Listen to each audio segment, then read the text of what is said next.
जिनके बाप दादा कुछ बना कर नहीं गए, कुछ छोड़ कर नहीं गए, वो मुगलों की बनाई हुई चीज पर आज कब्जा कर रहे हैं संवैधानिक खेल खेल कर। क्योंकि राज उनका, कोर्ट उनका, कलम उनकी, फैसला उनका, लेकिन इतिहास से मुसलमानों ने क्या क्या दिया मिटा नहीं सकते। हम ही तुम्हारे बाप और तुम्हारे दादा हैं। पूरी दुनिया आज जिस कैमरे को दिन रात इस्तेमाल करती है, जिस मोबाइल में आप ये वीडियो देख रहे हैं, उसके पीछे 1, 2, 3 कैमरे लगे हैं। वो जो DSLR है, जिससे आज गोदी मीडिया पत्रकारिता करता है, दुनिया भर में कैमरा आज सबसे इंपॉर्टेंट हो चुका है। हर 30 सेकंड में लड़कियां सेल्फी ले रही हैं। आज ये कैमरा किसने दिया है, इस कैमरे का फॉर्मूला किसने दिया है? वो वैज्ञानिक मुसलमान था, कोई और नहीं। जी हाँ मेरे दोस्तों, बड़ी ख़ास रिपोर्ट है, बड़ी ख़ास वीडियो है। इस रिपोर्ट को इतना शेयर कीजिए, इतना शेयर कीजिए कि जो मुसलमानों को नीचा दिखाते हैं आज शर्म से डूबकर गू में डूब जाए या पेशाब में बह जाए। मेरे दोस्तों, उस वैज्ञानिक का नाम अबू अली अल हसन इब्रे हैथम था। इब्रे हैथम के नाम से उनको शॉर्ट में पहचाना जाता था। मेरे दोस्तों, आपको बता दूं कि इब्रे हैथम वही शख्सियत थे जिन्होंने आज जो अपनी आंखों पर आप चश्मा पहनते हैं, वो चश्मा भी बना कर दिया, वो लेंस भी बना कर दिया, कैमरे के लेंस का फॉर्मूला दिया, कैमरा दिया। सन 965 ईस्वी में इराक के शहर, एक मुस्लिम शहर, इराक के शहर बसरा में ये पैदा हुए। बड़े ऊंचे लेवल के मैथमेटिकल साइंटिस्ट थे, यानी मैथ के महारत इनके पास थी, इसीलिए पूरे बसरा इराक में मशहूर थे। इनकी मशहूरियत की जब कहानियां दूसरे देशों में पहुंची तो और भी लोगों में इंटरेस्ट जागा इनको जागने के लिए। मिस्र के राजा तक ये कहानी पहुंची कि ये जो इब्रे हैथम हैं, ये दावा कर रहे हैं कि नील नदी से जो बाढ़ आती है, जिससे आधा शहर आपका डूब जाता है, ये बाढ़ रोक सकते हैं। बस बादशाह का ये सुनना था, उसने इब्रे हैथम को इजिप्ट बुला लिया। अब वो इजिप्ट चले तो गए, उड़ता हुआ तीर उन्होंने पकड़ तो लिया कि मैं बहुत कुछ कर सकता हूं तो ये भी कर दूंगा। लेकिन बड़ी कोशिशों के बाद, जब अल्लाह की बनाई हुई चीज़ को आप नहीं बदल सकते, नील, दरियाए नील का तो जिक्र कुरान में भी है, तो इब्रे हैथम को पता नहीं किस चीज़ का खुमार था कि वो इस समुद्र की बाढ़ को भी रोक सकते हैं। तमाम कोशिशों के बाद, तमाम फॉर्मूलों के बाद वो फेल हो गए, जिससे बादशाह बुरी तरह से नाराज़ हो गया। इजिप्ट का वो बादशाह अबू अली मंसूर भड़क गया। अब इब्रे हैथम को पता था कि बादशाह मुझे फांसी दे देगा, तो बादशाह के सामने वो पागल बनने की एक्टिंग करने लगे। अब बादशाह तब भी चिढ़ गया, तो बादशाह ने उनको 10 साल की सजा सुनाकर कोठरी में डाल दिया। अब वो अंधेरी कोठरी में बैठकर परेशान होने लगे। लेकिन था वैज्ञानिक अबू अली अल हसन इब्रे हैथम जेल के अंदर ही अलग अलग एक्सपेरिमेंट करने लगे।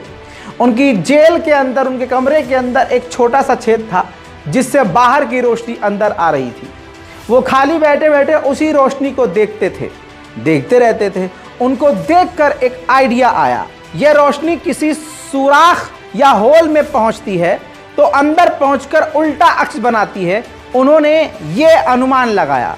इसी रिसर्च और थ्योरी पर इन्होंने पहली बार पिन होल कैमरा बनाया। उन्होंने चादर को लेकर एक कमरा बनाया, जिससे चादर के अंदर अंधेरा हो गया। इसमें उन्होंने सुराख किया और सुराख से जो रोशनी आई, ये रोशनी जिस दीवार पर पड़ रही थी, उसके अपोजिट यानी सामने वाली दीवार पर रोशनी का अक्स पड़ रहा था और पहली फोटो बनकर दुनिया में तैयार हो गई थी। रिफ्लेक्शन द ऑप्टिक्स नाम से इस पूरे प्रोसेस को कहा जाता है। ये बार बार इब्ने हैथम करते रहे, बार बार करते रहे, तहकीक करते रहे कि हमारी आंखें आखिर किस तरह से काम करती हैं। इसी रिसर्च के नतीजे चश्मा आज दुनिया में बन गया और आज इससे हम फायदा उठा रहे हैं। आगे चलकर इससे कैमरा भी बना।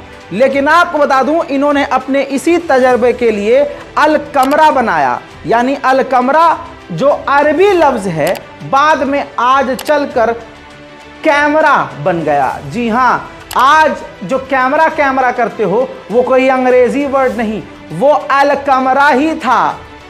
अल कमरा जो इब्रे हैथम आंखों के और रोशनी के एक्सपेरिमेंट के लिए बनाकर उस कमरे में पहली तस्वीर बनाई रिफ्लेक्शन से, उस कमरे का नाम अल कमरा था।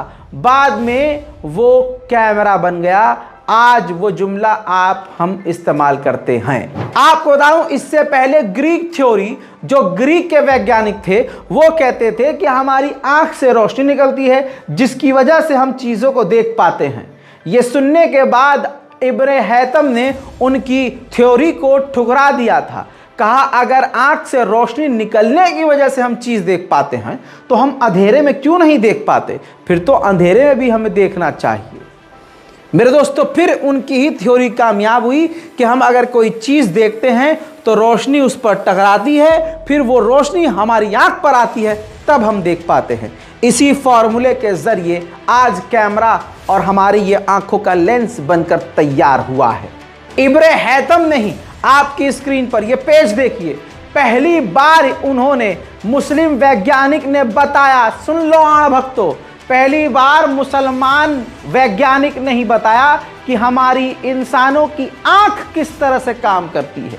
ये उनके हाथ का लिखा हुआ पूरा फॉर्मूला है, जो ये फॉर्मूला पूरी दुनिया में, पूरे यूरोप में फिर धीरे धीरे फैला और फिर अंग्रेजों ने उसमें तोड़ मरोड़ कर अपना नाम घुसाया और नई नई चीजों का इजाद किया। लेकिन याद रखना भक्तों, बाप तो हम ही हैं। इब्ने हैतम ने किताब लिखी, किताबुल मनाजिर, जी हाँ, जिसमें उन्होंने आंख, लेंस और कैमरे के पूरे प्रोसेस को दिखाया कि किस तरह से आंख काम करती है, रोशनी का क्या रोल होता है और हम कैमरे के जरिए कैसे एक दूसरी तस्वीर को रिफ्लेक्ट करके दूसरी जगह पर दिखा और दर्शा सकते हैं। अजी आज मुसलमानों की मस्जिदें गिराकर सोच रहे हैं हमारा इतिहास मिटा देंगे। अजी गू तुम्हारा जो इब्ने हैतम, हजरत इब्ने हैतम ने किताब लिखी, किताबुल मनाजिर, अगले 1-2 साल के लिए नहीं बल्कि अगले 600 सालों तक के लिए ये दुनिया के सामने मिसाल बनी रही। इसी किताब के जरिए, एक मुस्लिम वैज्ञानिक की किताब के जरिए पूरा यूरोप, अंग्रेज और पूरी दुनिया पढ़ती और समझती रही कि आंख कैसे काम करती है, कैमरे का काम क्या है, हमारे ये आंख का शीशा कैसे काम करेगा, किसकी नज़र कितनी कमज़ोर है कि जिसके आंख के आगे इस तरह का शीशा लगाया जाए तो उसको सही नज़र आए। ये सिर्फ इब्ने हैतम का ही कमाल था, मुस्लिम वैज्ञानिक का, जो 600 सालों तक उसकी किताब ने ही दुनिया को दिखाया कि आंख कैसे काम करती है। उन्होंने अपनी किताब में बताया कि एक्सपेरिमेंट करते रहना चाहिए। उन्होंने बताया कि क्या चीज़ करनी है और क्या नहीं करनी। दुनिया का पहला टेलीस्कोप बनाने वाला, जिसका नाम रॉजर बैकॉन था, वो भी इन्हीं के फॉर्मूले को देखकर टेलीस्कोप बनाते हैं। दोस्तों, लियोनार्डो दा विंसी और जोहान्स केपलर, ये भी दुनिया के तमाम बड़े वैज्ञानिकों में से थे। इन्होंने भी उस मुस्लिम इब्ने हैतम की किताब को ही पढ़ा, लिखा और फिर दुनिया में अलग अलग खोज उन्होंने करी।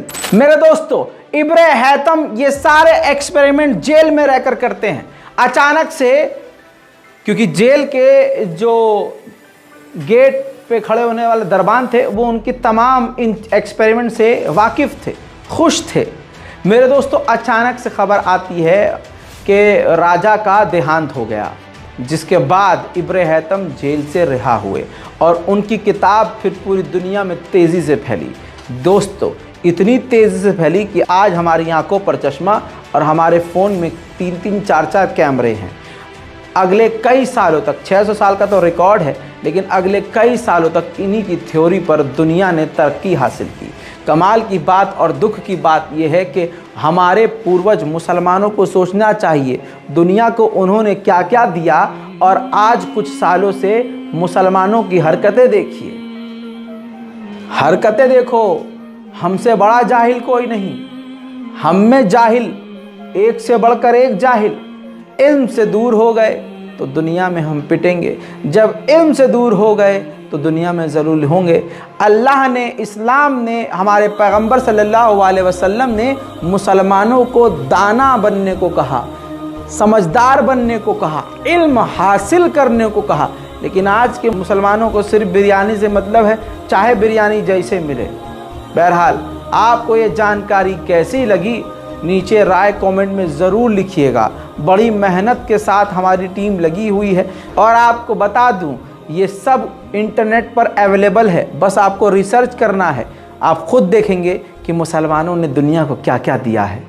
तो आज गू खाकर, पेशाब पीकर ये कहने वाले कि यहाँ पर हमारा फलाना चीज़ है, ये मस्जिद तोड़ दो हमारी है, दिल को छोटा ना करें मुसलमान, क्योंकि दुनिया के ज़र्रे ज़र्रे पर अल्लाह का हक है। और अगर अल्लाह का हक है, ये ईमान आपका है, तो ये ज़मीन क्या, ये पूरी दुनिया, ये चरिंद परिंद, ज़मीन आसमान, ये सातों आसमान, ये हवा, ये सब अल्लाह की है, अल्लाह के बंदों की है, हमारी है। मुसलमानों ने दुनिया को क्या दिया आप देख रहे हैं, और मैं आगे और दिखाऊंगा। चैनल को कीजिए सब्सक्राइब अगर आया है मज़ा। नाम है मेरा रज़ा, चलता हूँ वरना हो जाएगी आपके लिए सज़ा। जय हिंद।